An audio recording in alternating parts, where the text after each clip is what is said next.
Segunda carta de Pedro. Eu não sei porque eu escolhi essa carta. Talvez eu venha me arrepender disso, porque ela é uma carta difícil. A gente vai ver lá. Mas hoje, o texto que eu gostaria de meditar com as irmãs e com os irmãos é o comecinho do texto lá de segunda carta de Pedro, que diz o seguinte: Simão Pedro, servo e apóstolo de Jesus Cristo, aos que conosco obtiveram fé igualmente preciosa na justiça do nosso Deus e Salvador Jesus Cristo.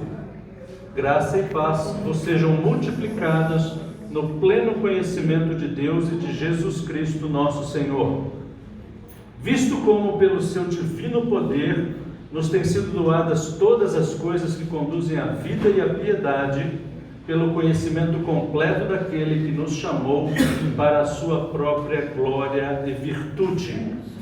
Ele vai continuar aqui, nós vamos dar uma parada e depois retomarmos esse estudo. Pai de amor, obrigado pela tua palavra lida, obrigado pelo privilégio que nós temos de abrir livremente a tua palavra e meditar nela, mas é o teu Espírito que faz a diferença. Por isso, não queremos ler apenas palavras, um livro, mas nós queremos receber a palavra de Deus, a palavra do Senhor. Em nome de Jesus, pois, te oramos e pedimos isso. Amém. Amém. Esta epístola, Pedro, o apóstolo de Jesus, Simão Pedro mesmo, revestido pelo poder, pela sabedoria do Espírito Santo, está escrevendo à igreja. Ele começa dizendo quem ele é: Simão Pedro, servo de Jesus e apóstolo, e a sua audiência, a quem ele escreve: aqueles que obtiveram fé igualmente preciosa. A gente vai ver que Pedro vai tratar nesta carta de muitos temas polêmicos, inclusive falsas doutrinas, falsos ensinamentos.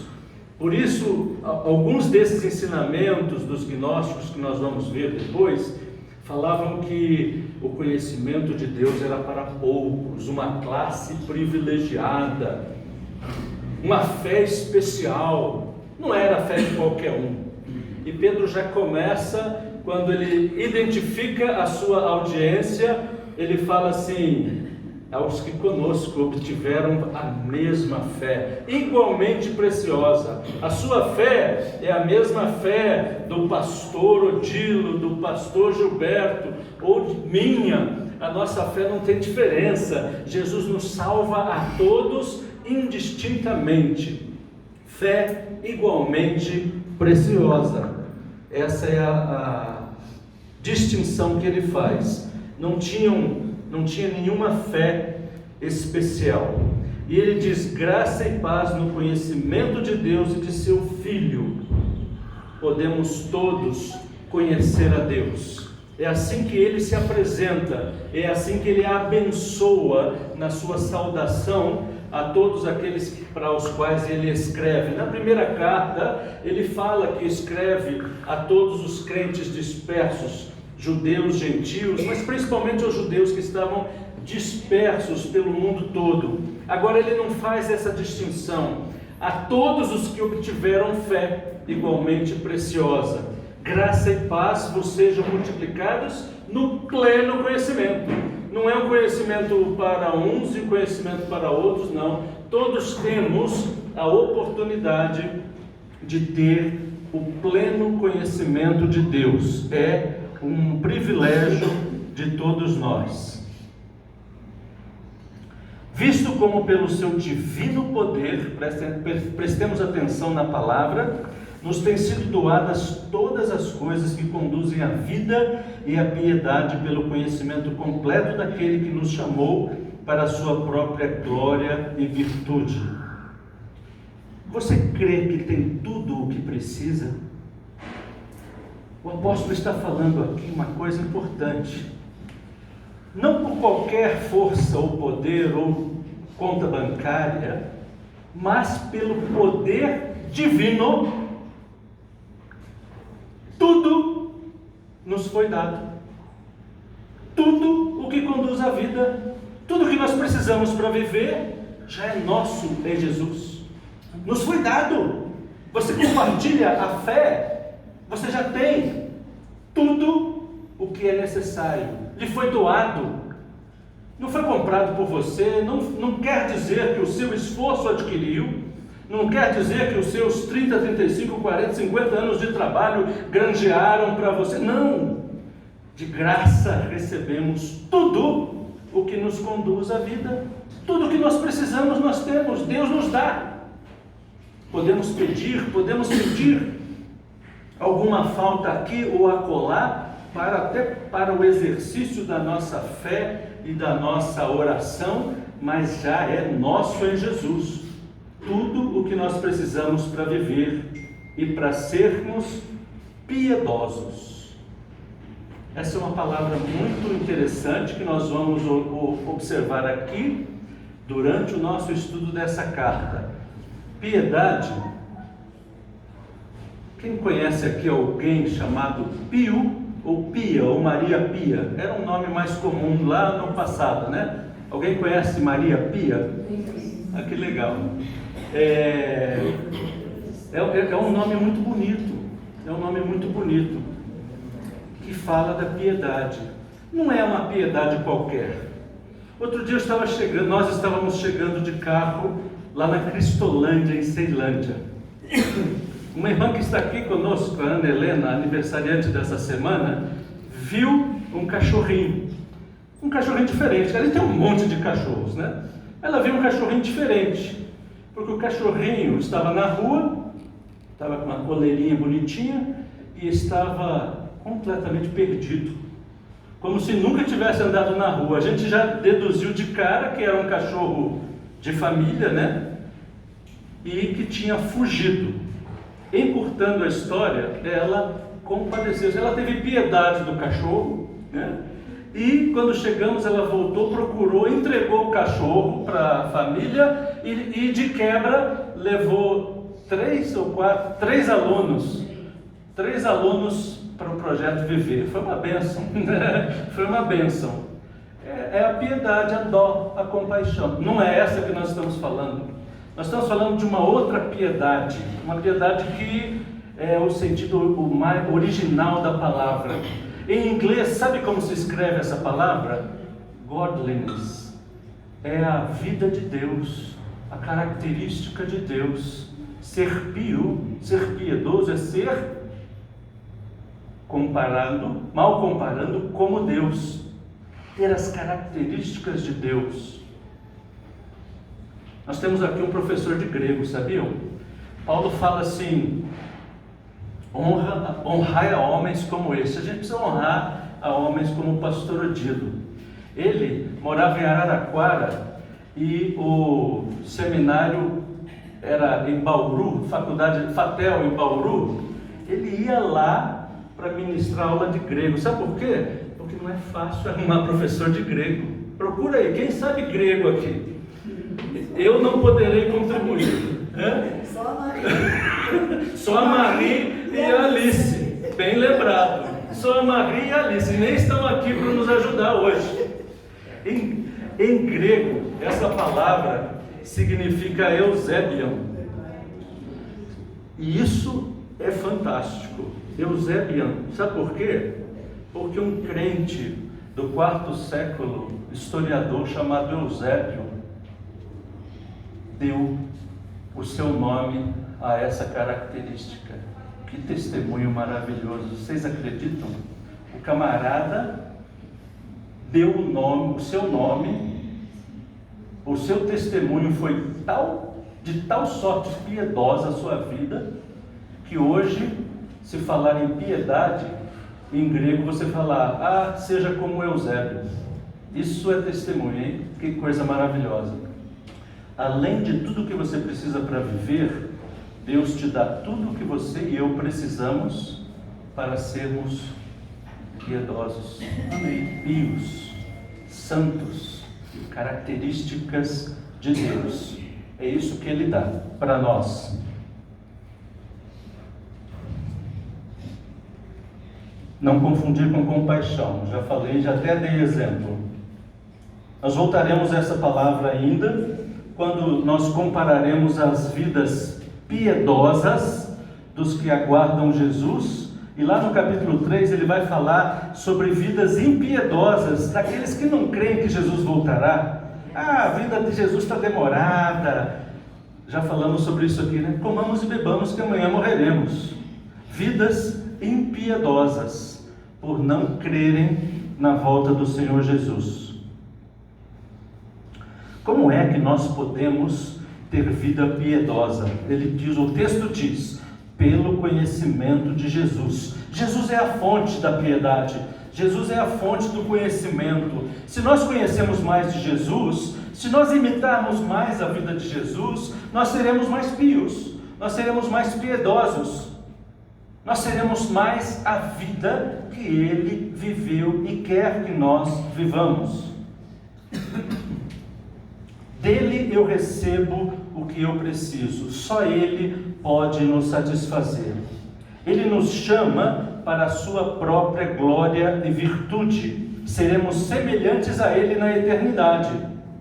João fala, né? Porque ali seremos semelhantes a Ele, haveremos de vê-lo como Ele é. Nós teremos aquele corpo que Jesus teve quando foi ressurreto. Mas, o que Pedro está dizendo aqui é que além disso, nós hoje podemos parecer com Jesus.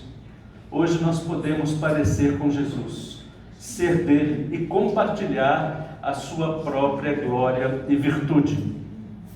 Mas o melhor, o mais surpreendente, ainda vem nesse próximo versículo, prestem atenção.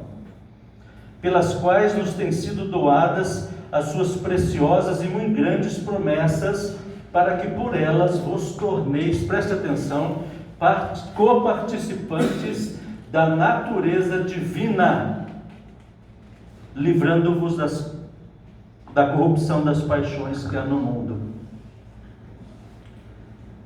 Já paramos para pensar nisso? Já parou nesse versículo alguma vez para meditar o que é ser coparticipante da natureza divina? Nós nunca deixaremos de ser homens, nunca deixaremos de ser mulheres. Deus criou macho e fêmea. Glorificamos a Deus, porque nos criou assim, e assim somos e assim seremos. Amém. Mas, quando nós fomos criados, lembramos, fomos criados à imagem e semelhança do Pai. Nós perdemos muito com o pecado. Nós fomos criados com um nível muito maior do que hoje nós temos. O pecado nos limita demais, nos limitou muito. Mas agora Pedro está falando que quando Deus dá essa oportunidade de nos dar tudo o que nós precisamos para viver e ser piedosos, além disso, nós recebemos participação da natureza divina. Nós não seremos nunca deuses. Deus é Deus, Ele é único e soberano, mas nós participamos de sua natureza. Já pensou nisso? O Espírito Santo habita em nós e nos faz participantes, nos faz voltar, sabe o quê? Aquilo que Adão tinha, e mais. O propósito de Deus é dar da sua vida para nós, é fazer com que nós recebamos a vida, a natureza, a pessoa, a identidade dele em nossas vidas. Isso é muito poder, e é isso que Pedro fala conosco. O relógio é sempre um inimigo do pregador, né? Participar da natureza divina, uma metamorfose. Nunca seremos deuses, mas seremos a imagem e semelhança, como Ele nos criou para ser. Esse é um texto tesouro da Bíblia. Sabe quando você vai cavando os versículos da Bíblia, como se estivesse cavando um sítio arqueológico? Aqui a gente descobriu uma pepita de ouro, uma pepita de diamante, cravado de diamantes. Tem um tesouro nesse versículo. Ele nos faz coparticipantes da natureza divina. Como é isso? isso é um privilégio que nós temos, é para todos nós, mas não é para todo mundo. Por quê? Porque requer trabalho. Tem gente que não gosta de trabalhar, a gente sabe disso, né? Requer trabalho. E ele vai falar o seguinte: você quer ou não quer? O trabalho é o seguinte: por isso mesmo vós, reunindo toda a vossa diligência, ou seja, com empenho, com trabalho e dedicação nosso, associai com a vossa fé a virtude, com a virtude o conhecimento, com o conhecimento o domínio próprio, com o domínio próprio a perseverança, com a perseverança a piedade, com a piedade a fraternidade e com a fraternidade o amor. Nós recebemos muito de Deus, mas Pedro nos diz aqui que nós temos também um trabalho a realizar. E esse trabalho é pegar aquela fé que nós já temos, aquela fé que nos salvou, aquela fé que nos fez crer em Jesus, e para todo aquele que nele crê não pereça, mas tenha vida eterna. Essa vida eterna que nós já temos, nós temos essa fé salvadora, e Pedro fala: associai, somai, colocai além da fé a virtude. E o que é a virtude? Excelência moral.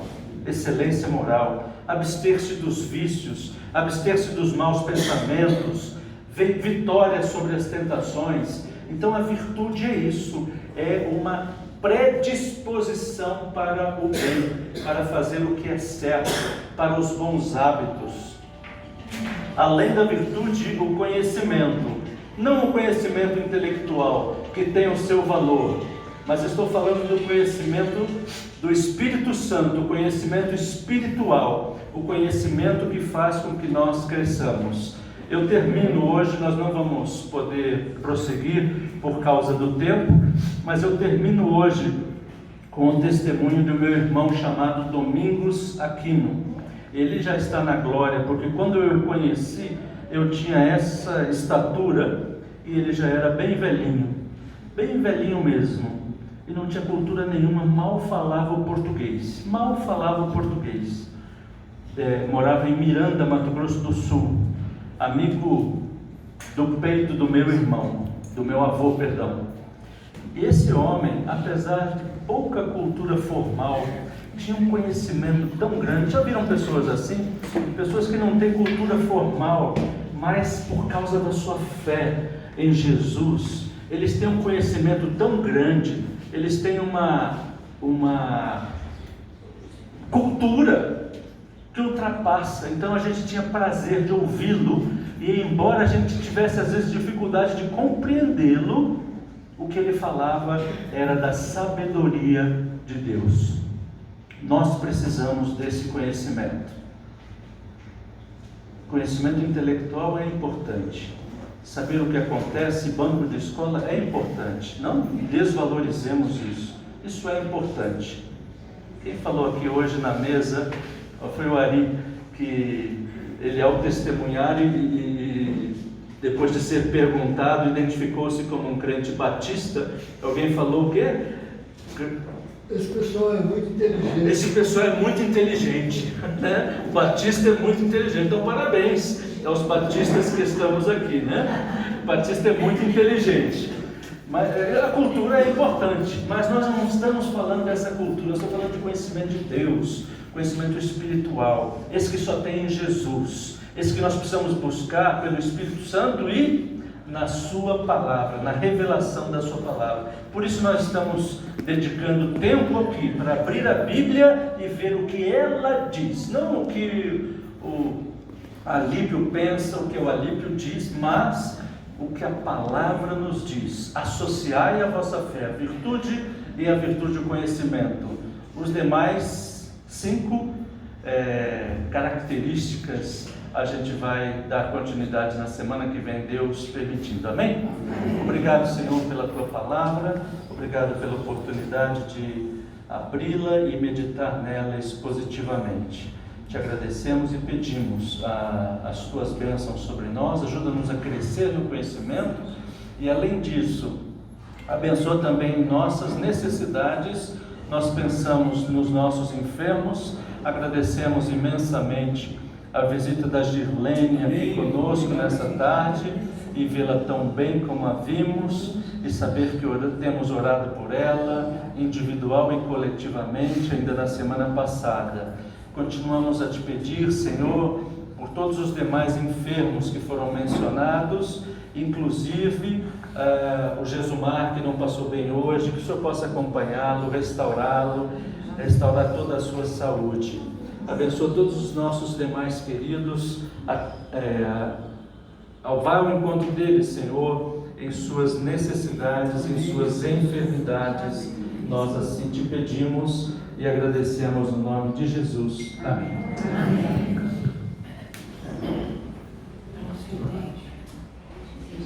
Lanchinho ou temos mais aviso ainda?